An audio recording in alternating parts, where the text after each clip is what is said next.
अस्सलाम वालेकुम व्यूअर्स, मैं हूं निसार अली। आप देख रहे हैं Nisar Ali official YouTube channel.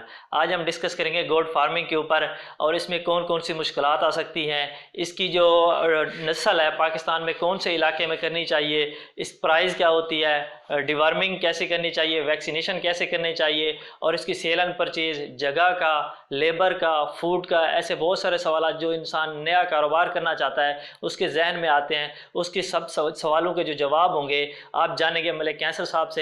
वो अपना कैटल फार्म के सीईओ हैं और काफ़ी सालों से वो अपना ये कारोबार कर रहे हैं। इनसे हम कुछ चंद सवालात करेंगे और जवाबात पूछेंगे। अस्सलाम वालेकुम। जी वालेकुम सलाम सर, कैसे हैं आप? ठीक है। अल्हम्दुलिल्लाह। कैंसर भाई, पहले तो हमारे व्यूअर्स को बताएं कि बकरियों का फार्म जो है कौन से इलाके में बेहतर है और ये कैसा कारोबार है, करना चाहिए या। सबसे पहले तो निसार भाई मैं आपका शुक्रिया अदा करूँगा, आपने अपना कीमती वक्त निकाला और हमारे पास आए। इसमें ये जो आप काम कर रहे हैं ये काफ़ी ज़्यादा फ़ायदेमंद है उन फार्मर्स के लिए जो गोट फार्मिंग का शौक़ रखते हैं। सबसे पहले मैं अपना इंट्रोडक्शन करा देता हूँ कि हम लोग लास्ट 3 ईयर से गोट फार्मिंग से मुंसलिक हैं और अपना गोट एंड कैटल फार्म के नाम से हमारा यूट्यूब और फेसबुक पे भी पेज बना हुआ है और हम लोग इसके ऊपर काम कर रहे हैं। जो आप गोट फार्मिंग के वाले से आप पूछ रहे हैं कि सबसे पहले कि आप ब्रीड कौन सी होनी चाहिए, नस्ल कौन सी होनी चाहिए, किस एरिया में इसका कितना रुझान है और किस एरिया में कौन सी ब्रीड पाई जाए। तो हर एरिया के हिसाब से पाकिस्तान में काफ़ी ज़्यादा ब्रीड्स पाई जाती हैं, जिसमें जो नंबर 1 पे आती हैं वो अमृतसरी बीतल आती हैं। अमृतसरी बीतल में आप ये देख लें कि उसमें एक तो बीतल है जिसको हम लोग काली कलर के अंदर है, उसके अंदर ब्लैक में और ब्लैक के अंदर वाइट डॉट्स होते हैं, उसको हम ब्लैक बीतल बोलते हैं। और दूसरा उसके साथ अमृतसरी बीतल में ये ब्रीड आती है नागरा। नागरा के अलावा उसमें मक्की चीनी आती है, राजनपुरी ब्रीड आती है। ये अमृतसरी की 5 टोटल जो है सब आप उसको समझ लें ब्रांचेस हैं या सब शाख्स समझ लें, ये भी जो है। उसके अलावा टेडी ब्रीड भी आती है इसके अंदर और पहाड़ी ब्रीड्स भी हैं, काफ़ी सारी ब्रीड्स हैं। लेकिन हर एरिया में डिफरेंट ब्रीड्स हैं। कहीं पे कुछ ब्रीड्स ऐसी हैं जो विंटर को कैरी करती हैं, उनकी ग्रोथ अच्छी होती है और सस्टेनेबिलिटी अच्छी होती है। कुछ एरियाज में जो है ऐसी ब्रीड्स हैं जो गर्मियों को लाइक करती हैं, समर के एरिया में। कुछ मैदानी इलाकों में ज़्यादा बेहतर ग्रोथ करती हैं। कुछ जिस तरह सिंध का एरिया है वहाँ पे ऑलमोस्ट 11 माह 12 माह ही गर्मी रहती है, वहाँ पे अच्छी ग्रोथ करती है। इसमें कमोरी ब्रीड है, गुलाबी ब्रीड है, पटेरी ब्रीड आती है उसके अंदर। इसी तरह जो हमारा अपर पंजाब है, लाहौर और उसके आगे गुजरात, गुजराला, कारियाँ, इस्लामाबाद, इस एरिया में गुजराती बीतल पाई जाती है। और इसके अलावा वहाँ पे मक्की चीनी ब्रीड अच्छी ग्रोथ करती है और साथ साथ वहाँ पे राजनपुरी भी पाई जाती है। लेकिन राजनपुरी ये है कि वो दरियाई बकरी है। जो हमारा ये बेल्ट है, राजनपुर हो गया, डेरा गाजी खान हो गया और उस शरीफ, इस साइड के ऊपर ये ब्रीड बहुत ज़्यादा पाई जाती है। अगर इसकी हम प्राइस की बात की जाए, जैसे कि हम जनूबी पंजाब से हैं यहाँ के और अपर पंजाब में, और वहाँ की ठंडक ज़्यादा होती है, और उसमें वहाँ पे कौन सी नस्ल कामयाब है और यहाँ पे कौन सी है और क्या प्राइस में इनको मिल जाएगी। जो हमारा लोअर बेल्ट है जिसको साउथ पंजाब बोलते हैं, साहिवाल, उकाड़ा, चिचावतनी, चिश्तियाँ, बावल नगर, हासिलपुर, मुल्तान, अहमदपुर, रेंजा खान, ये वाला जो बेल्ट है यहाँ पे पाकिस्तान की कोई भी ब्रीड आप पालेंगे वो पल सकती है। उस यहाँ पे राजनपुरी भी आपको यहीं पे मिलेगी, बीतल भी यहीं पे मिलेगी, मक्की चीनी भी यहीं मिलेगी आपको, कमोरी भी मिलेगी, गुलाबी ब्रीड भी मिलती है। हर तरह की ब्रीड इस एरिया का एनवायरनमेंट सूटेबल है क्योंकि यहाँ पे हवा के अंदर नमी का जो तनासुब है वो कम होता है। सर्दियाँ यहाँ पे 2 से 3 माह आती हैं। जो हमारा अपर पंजाब है वहाँ पे विंटर का सीज़न लॉन्ग टर्म चलता है, वहाँ पे ब्रीडिंग सीजन का भी ख्याल रखना पड़ता है। हर एक चीज़ को वो फिर देख के रखना पड़ता है। अब जो लाहौर से लेके इस्लामाबाद का बेल्ट है वहाँ पे हम 90% सजेशन करते हैं कि आप मक्की चीनी ब्रीड रखें, साथ में आप बीतल रखें जिसको हम नागरा ब्रीड कहते हैं। अगर आप पेशावर केपी के वाली साइड पे हैं, उस साइड पे भी यही 3 ब्रीड्स ही हैं जो ज़्यादातर ग्रोथ करती हैं, सस्टेनेबल हैं।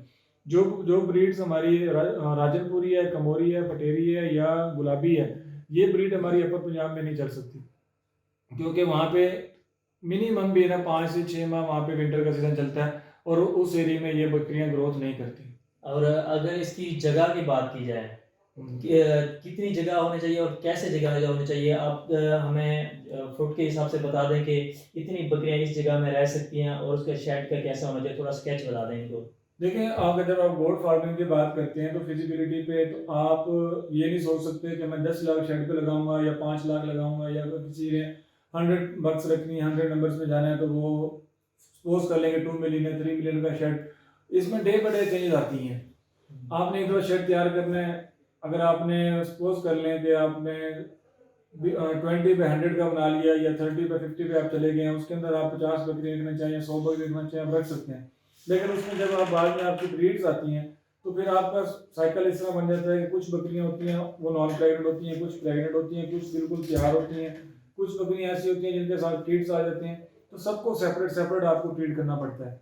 ये नहीं कर सकते कि आप अपने ब्रीडर का सेक्शन और गोट्स का सेक्शन इकट्ठा रख लें। आपको बच्चों का अलग बनाना है और प्रेग्नेंट का अलग बनाना है, नॉन प्रेग्नेंट का अलग बनाना है, छोटी जो पट्टी हैं आपके पास उनका अलग बनाना है। फिर आपके पास जो कटोरे आते हैं, मतलब बच्चे आते हैं 5 महीने से लेकर 8 महीने तक के, उनको अलग रखना है क्योंकि उनसे आपने क्रॉसिंग नहीं करा सकते। उसके अलावा जो बकरियां आपने अगर 2 दांत या उससे कम की 11-12 महीने वाली अगर आपने ब्रीडर के साथ छोड़ दी, वो क्रॉस हो जाएंगी, वो आपका नुकसान हो जाना है। तो आपने तो फिर उनको सबको सेपरेट सेपरेट रखने के लिए आपको डे बाय डे उसमें चेंजेस करनी पड़ेंगी। जब आप एक दफ़ा 1 साल 1.5 साल के टाइम पीरियड को स्लॉट को टच करते हैं, फिर आप एक पॉइंट पे पहुंचते हैं कि यार अब मुझे आया कि ब्रीड पे काम करना है, आया मुझे सेल परचेज पे काम करना है, आया मुझे ब्रीड सिर्फ कुर्बानी के सीजन पे काम करना है, या मुझे सिर्फ किड्स के सेक्शन पे काम करना है, या मुझे अपनी बकरियां रेडी टू ब्रीड करके मतलब कि जब 4.5 माह 5 माह की प्रेगनेंट हो तब सेल करनी है। तो उसके लिए आपको प्रॉपर एक स्पेस के साथ साथ अपनी जो स्पेस आप एक देंगे हमारे मुताबिक, जो अगर आप 20 बाय 100 का बनाते हैं तो आप उसके अंदर 50 गोट्स रख सकते हैं। हमारे हमारी जो हमने जिस तरह शेड को अरेंजमेंट की हुई है, क्योंकि हमने कुर्बानी के ऊपर उसमें 50-60 बकरे ऐड करना होता है, ब्रीडर्स हमारे पास 4-5 होते हैं, उनको हमने एक पर स्क्वायर फुट के हवाले से सेपरेट दिया हो। तो आप जिस भी भाई को इस हवाले से डिटेल मजीद डेप्थ में चाहिए हो वो कॉल कर सकते हैं, हमारा नंबर दे दीजिएगा, हम उनको गाइड कर चलो देंगे। नंबर हम डिस्क्रिप्शन में भी दे देंगे और स्क्रीन पे भी शो होगा आपको। दूसरा आपने बताया कि 20 बाय 100, जी इसके लिए उसको लेबर कितनी चाहिए? आप कह रहे हैं इसमें 20 बाय 100 में 50 बकरियां इसमें आ सकती हैं। इस लेबर इसकी कितनी रिक्वायर होगी इसके लिए? देखिए हिसाब में जो जितने आपके पास टॉपिक्स हैं ना, अगर हम एक एक टॉपिक के ऊपर डेप्थ में जाए ना तो काफ़ी लेंथी वीडियो हो जाएगी, जो कि काफ़ी ज़्यादा प्रॉब्लम क्रिएट करेगी लोगों को, बस में टाइम नहीं होता। तो हम शॉर्ट शॉर्ट बता रहा हूँ आपको कि अगर आप ब्रीड पे काम करते हैं, मतलब क्लोज फीडिंग पे रखते हैं, क्लोज फार्मिंग करते हैं, तब आपको एक 100 बकरियों के लिए 2 बंदे चाहिए, क्योंकि उन्होंने सुबह उठ के फीड डालनी है और उनको फार्म को आपने साफ कर लेना है। अगर आप लोगों ने ओपन फीड पे जाना है, मतलब आपने चराई भी करवानी है, ग्रेजिंग पे लेके जाना है, बाहर से आके आपने डालना है, उनको फीडिंग वगैरह करानी है, उस मकसद के लिए फिर आपको 3 से 4 लेबर बंदे चाहिए। 2 बंदे तो आपके सुबह सुबह उठ के साथ में बकरियां लेके चले जाएंगे और वो शाम को वापस आएंगे, उन्होंने और कोई काम नहीं करना, और जहाँ भी रहेंगे बकरियों की चराई पे रहेंगे। उसके बाद 2 बंदे आपके फार्म पे रहने चाहिए जो शेड की सफाई वगैरह में लगे रहेंगे। चारा है, कोई वंडा है, कोई उनके अब जो कोई बच्चे हैं उनकी देखभाल करनी है, जो ब्रीडर फार्म पे खड़ा है उसकी देखभाल करनी है, तो फिर आपको 4 बंदे चाहिए होते हैं। हम तो सजेस्ट करते हैं कि आप क्लोज फार्मिंग पे रहें, आप उसकी फीड उस तरह से अरेंज करें कि आप उसको क्लोज में अपने लेबर कॉस्ट भी कम करें, एक्सपेंसेस भी कम होंगे। बहुत सारों को ये सवाल है कि बकरी जो है वो चराई करती है तो ज़्यादा जल्दी ग्रोथ करती है।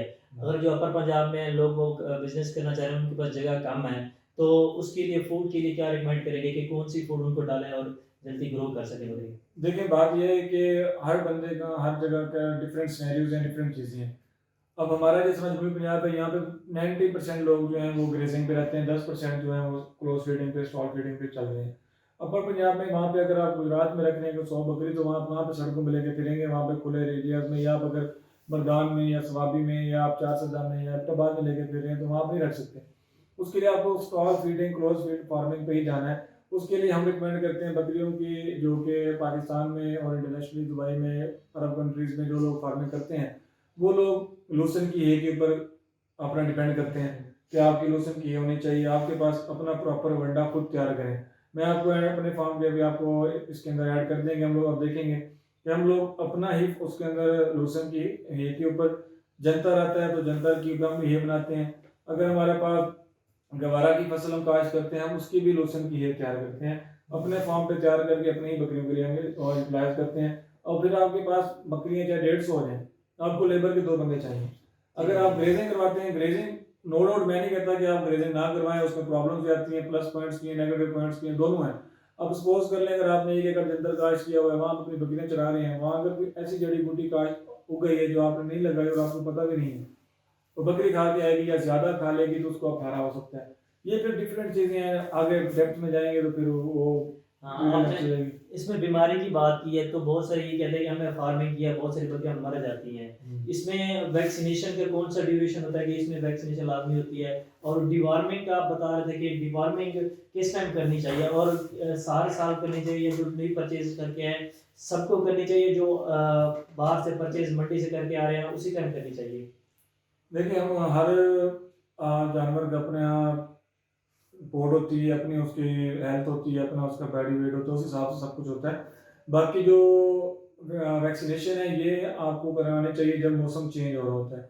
जैसे अभी विंटर आ रहा है तो आपको अपने जानवरों को प्रॉपर तरीके से पीपीआर की और एटीवी की आपको वैक्सीनेशन करवा लेनी चाहिए। जब आपका जानवर वैक्सीनेटेड हो जाता है तो फिर आपके जानवर में 99% चांसेस होते हैं कि वो सर्वाइवल की तरफ होते हैं। 1% चांस होते हैं कि वो मोर्टेलिटी की तरफ जाता है, वो भी तब जाता है जब आपको कोई एक्सीडेंटल हो जाता है। मतलब कि आपको किसी बकरी ने मारा है तो उसकी टांग टूट गई या फिर सर में कोई चोट लग गई या किसी ऐसी वजह से हो सकता है ट्रैवलिंग के दौरान कोई चोट लग गई तो उसमें जाता है। जब आप वैक्सीनेशन कर लेते हैं ना प्रॉपर, एक आप वैक्सीनेशन सितंबर में कर लें और एक आप वैक्सीनेशन मार्च फेब में कर लें, तो 99% होता है कि वायरल डिजीज आपके फार्म पे नहीं आने वाली। वैक्सीनेशन भी प्रॉपर अच्छे तरीके से होनी चाहिए कि यार जो कोई अच्छा वैक्सीनेटर आपके पास है, कोई डॉक्टर्स अच्छे हैं, उनसे करवाएं। दूसरा क्वेश्चन आपका था डिवर्मिंग का। डिवर्मिंग हम हर 3 मंथ बाद अपने फार्म पे करते हैं जी। उसमें जो गोट्स 4 मंथ या उससे ऊपर प्रेग्नेंट हैं उनकी हम नहीं करते, उससे पहले जो भी हैं हम उन सबको डिवर्मिंग यूज़ करते हैं। उसमें हम इल्ज़ाम भी देते हैं, थेटर भी देते हैं। कुछ हमने अपने प्रोडक्ट जड़ी बूटियों से बनाए हुए हैं, वो भी हम यूटिलाइज करते हैं उसमें। बिल्कुल। इसके अलावा ब्रीडिंग और मीटिंग का जो प्रोसेस है, इसके जो ब्रीडिंग किस मंथ में, किस सीज़न में करनी चाहिए, और जो मीटिंग है, मीटिंग किस समय में करनी, महीने में करनी चाहिए, और ब्रीडिंग किस टाइम होगी?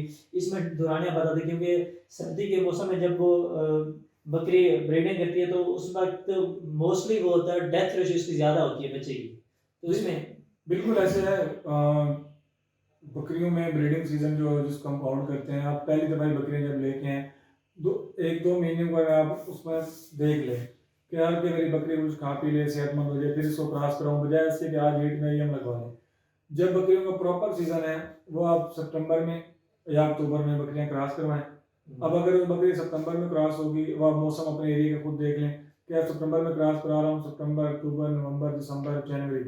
अब उसने जनवरी की 15 को फेब की 15 को या जनवरी के एंड में उसने डिलीवरी करनी है, ठीक है? तो आप देख लेंगे मेरे पास फेब में भी शदीद सर्दी होगी तो आप अक्टूबर में करवाएं, ताकि जैसे ही मौसम खत्म हो रहा है ठंड का, जनवरी और मार्च लग रहा है, वो उस टाइम डिलीवरी हो, ठीक है?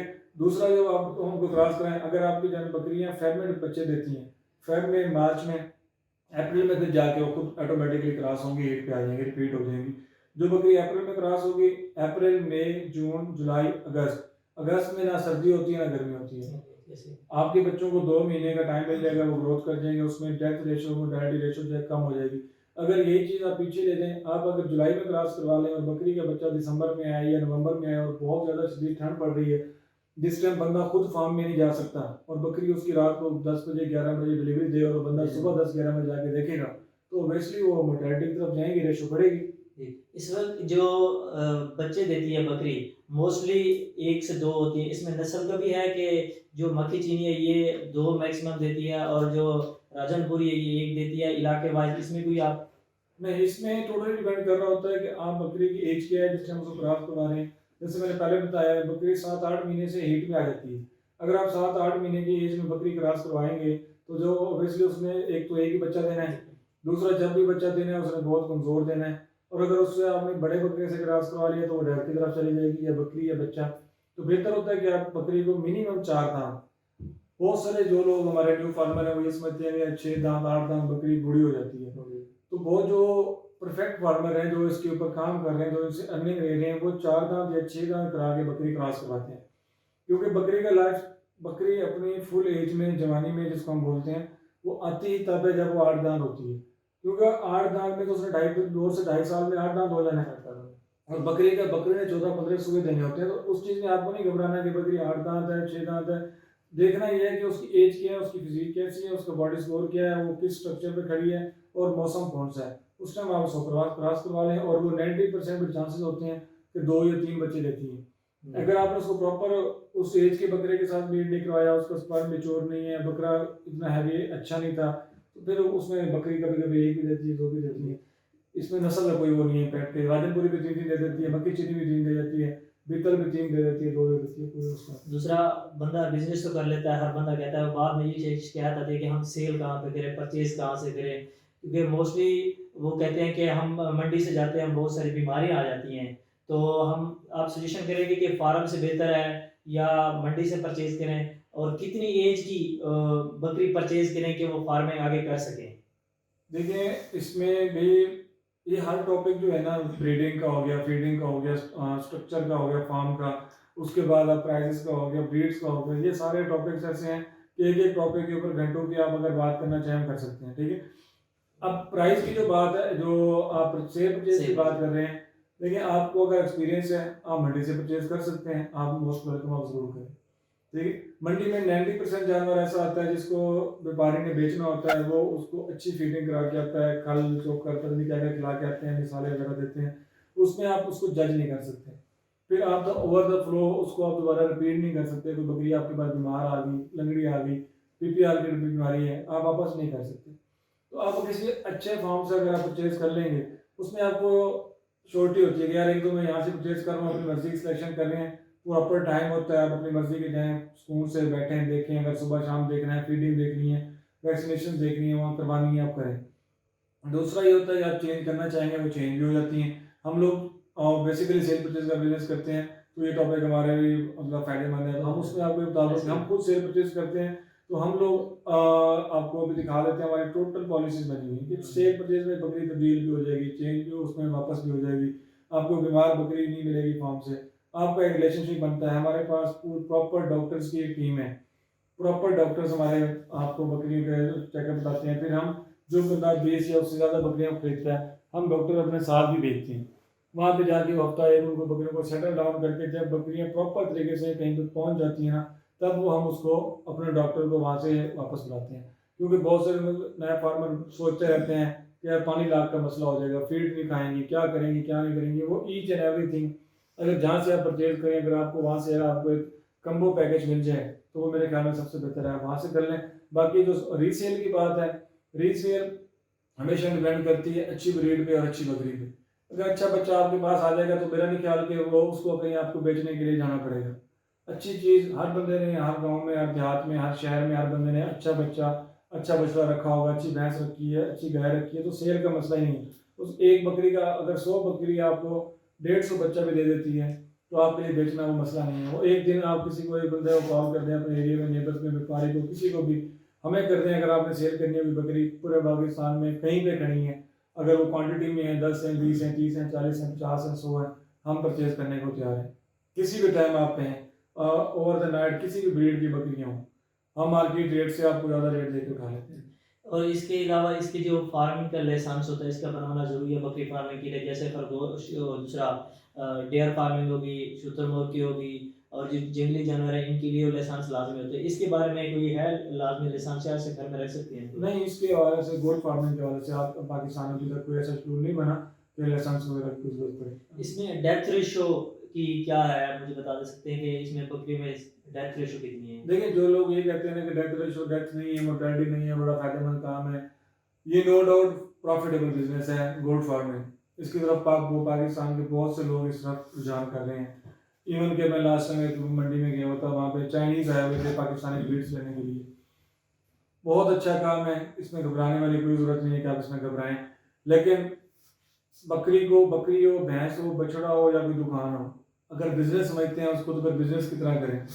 ये ना करें कि यार आप कहेंगे यार मैं गोट फार्मिंग कर रहा हूँ और सारा दिन आप बाइक के ऊपर अपने घर से बाहर रहें, शाम को आ गया बकरियाँ देखें और आप कहें कि मेरी बकरी बीमार है या मर गई है या डेथ की तरफ चली गई है, तो मैं क्या करूँ। जब आप उसमें प्रॉपर मिनिमम 10 घंटे ड्यूटी दे सकते हैं, तो आप गोट फार्मिंग करें। आप 10 घंटे ड्यूटी नहीं दे सकते, आप ना करें। मेरी बकरी अगर सुबह मैं नमाज पढ़ के अपने फार्म में जाता हूँ और मैं देखता हूँ किसी दीवार के साथ लगी हुई है, तो मतलब उसमें कोई प्रॉब्लम है। अगर मैं उसको उस दिन डायग्नोस नहीं करूँगा, तो उसने मर जाना है।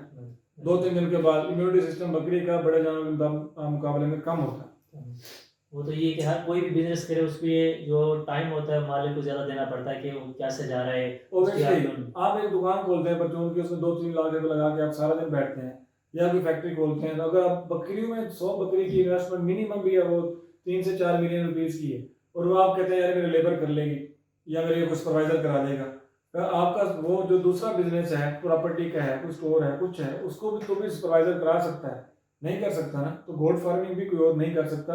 जानवर के साथ आपको लगना पड़ता है, आपको देखना पड़ता है, आप उसमें इंटरेस्ट लेंगे, आपको समय लगेगी, तो फिर उससे अच्छा बिजनेस आपका पूरे पाकिस्तान में कोई भी नहीं है। आप खुद देख लें कि आज अगर आप मक्की चीनी बकरी का या बीतल का या राजनपुरी का 6 महीने का बच्चा परचेज करने जाते हैं मार्केट में, तो आपको 40,000 का मिलता है। अगर आपको हर 5 महीने के बाद एक बकरी 2 बच्चे दे और 6 महीने बाद 80,000 के सेल हों, तो टोटल टेन्योर आप उसका बना लें और उसकी मार्केट प्राइस बना लें, आपको खुद आइडिया हो जाएगा। और दूसरा आपने बताया कि नया फार्मर स्टार्ट करना चाहता है 10 बकरियों से, 5 से 10 बकरियों स्टार्ट करना चाहे, वो कितना प्रॉफिट हासिल कर सकते हैं 6 महीने 7 महीने, क्योंकि हर बंदा ये सोचता है कि आगे प्रॉफिट हमें कितना होना है। देखें निसार भाई, ये बकरियों का काम अंबिया का काम है, इसमें सब्र पहले चाहिए। 10 बकरियां, 15 बकरियां, 20 बकरियों वालों को हम फार्मर काउंट में काउंट नहीं करते, क्योंकि जब आप कोई नंबर्स में काम करते हैं ना, शुरू बेशक आप 5 से कर लें, बिस्मिल्लाह करें। जब आपने 10 बकरी रखनी है, आपने लेबर का एक बंदा रखना है। जब आपने 20 रखनी है तब भी एक रखना है, जब 30 रखनी है तब भी एक रखना है, जब 40 रखनी है तब भी एक रखना है। ठीक है। जब आप 10 रख के बैठे होंगे तो हर महीने आपका 1,000 रुपये फी बकरी की लेबर कॉस्ट पड़ेगी। आप उसके लिए उतना ही 1 एकड़ या 1 बीघा या कुछ भी काश्त करेंगे उतना लगेगी। आपकी अपनी एनर्जी उतनी वेस्ट होनी है। उससे बेहतर है कि आप उसको 10 से 15 कर लें, 20 कर लें, जो आप कर सकते हैं। जब उस नंबर पे एक सफिशिएंट नंबर पे आ जाएंगे, मैं आपको एक छोटी सी बता देता हूँ। आप 20 बकरियां रख लें, 20 बकरियां 14 माह में कोई भी ब्रीड है। ये सब झूठ होता है कि यार राजनपुरी दो ब्रीड देती है, मक्की चीनी नहीं देती, या बीतल नहीं देती, या कैडी नहीं देती। 14 माह में से 15 माह में हर बकरी 2 दफा बच्चे देती है। साल में कोई भी बकरी 2 बच्चे नहीं देती, किसी भी नस्ल की हो, किसी भी ब्रीड की हो। 14 से 15 माह में 2 दफा वो ब्रीड करती है। अगर आप उसको करवा लें क्रॉस टाइम तो ठीक है। अब अगर 20 बकरी हैं, वो एक दफा में 40 बच्चे देती हैं, दूसरी दफा में 40 देती हैं, 80 हो गए। मैं कहता हूँ 80 नहीं देते, 50 से देती है। ठीक है, एक देती हैं, 50 बच्चे देते हैं। 50 में से आपके 10 बच्चे मोर्टेलिटी की तरफ चले जाएं, ठीक है, 40 बच्चे आपके बच जाएं। अगर एक बच्चा आप 40 में बच्चे जो हैं आप पूरा 1 साल 6 महीने पाल लें, और आपको मार्केट प्राइस में कोई भी बंदा 30,000 भी दे, तो 40 बच्चा आपका 30,000 के साथ मल्टीप्लाई करें, 12 लाख रुपये बनता है। ठीक है। और 20 बकरियों की इन्वेस्टमेंट आप बना लें, 30,000 के साथ 6 लाख बनती है। आप उसमें एक्सपेंस ऐड कर लें, जितना मर्जी आप उनको एक्सपेंस कर लें। 6 माह तक, 4 माह तक तो बच्चा दूध पे पलता है बकरी के, उसको कुछ चाहिए भी नहीं। आपने 2 माह उसको फीड देनी है, 3 माह उसको फीड दे देते हैं। बकरियां अगर दूध नहीं दे रही अच्छा, तो 3 माह फीड दे देंगे, उसमें आपको 12 लाख वो दे रही है। बकरियां आपकी दोबारा से जब कुछ 1 साल की उम्र में बढ़ जाएंगी तो और ज़्यादा पैसे देंगी आपको। मतलब आपका कहना है कि दूसरे के बिजनेस से, जो दूसरे बिजनेस है उससे बकरी का बिजनेस सबसे बेहतर है। लेकिन बिजनेस सारे अच्छे हैं जो इंसान करना चाहे, लेकिन बकरी हम बकरी का बिजनेस करते हैं, हमें पता है कि इसमें क्या प्लस है क्या माइनस है, हम वो आपको बता सकते हैं। हमारी समझ में अगर आपने 100 बकरी रख ली, 40 बकरी रख ली और आपने 1.5 साल उसमें सब्र कर लिए, फिर आप रोज एक बकरी बेचें, आपकी बकरी नहीं खत्म होनी। डेली बेसिस पे आप किसी को कसाई को, किसी फट्टे वाले को कहें कि यार मेरे से डेली एक बकरी ले जाओ, ठीक है, पीछे आपके और बच्चे आ जाएंगे, आपकी बकरी नहीं खत्म होनी। ठीक है, ये थे कैसर भाई। इनकी हम जो पॉलिसीज हैं वो भी हम आपको शेयर करेंगे। इन्होंने अपना एक छोटा क्लिनिक भी बनाया हुआ, वो भी आपको इसमें दिखा रहे हैं। इसके अलावा अगर किसी ने फार्म के लिए इंफॉर्मेशन लेनी है, वो भी इस कॉन्टैक्ट नंबर पे रब्ता कर सकता है। इसके अलावा कोई फार्मिंग के अलावा कोई और इन्फॉर्मेशन हासिल करना चाहता है तो कैसर भाई का जो एक्सपीरियंस है वो बहुत ज़्यादा है। अगर किसी किस्म की भी आप इन्फॉर्मेशन लेना चाहते हैं, वो हमसे रब्ता कर सकते हैं। मज़ीद इनका अपना एक फेसबुक पे ग्रुप भी है, वो भी मैं आपको नीचे मेंशन कर देता हूँ अपना कैटर फार्म के ऊपर। तो दूसरा इनका अपना यूट्यूब चैनल भी है, उसके ऊपर भी इनकी डेली की वीडियो अपलोड होती रहती हैं, वो भी हम आपको इसमें नीचे डिस्क्रिप्शन में लिंक दे देंगे। मज़ीद ऐसी वीडियो देखने के लिए हमारे चैनल को सब्सक्राइब कीजिए, ताकि न्यू आने वाली इन्फॉर्मेशन वीडियो ऐसी जो फिजिबिलिटीज़ हैं वो हम आप तक पहुँचा सकें। थैंक यू, अल्लाह हाफ़िज़।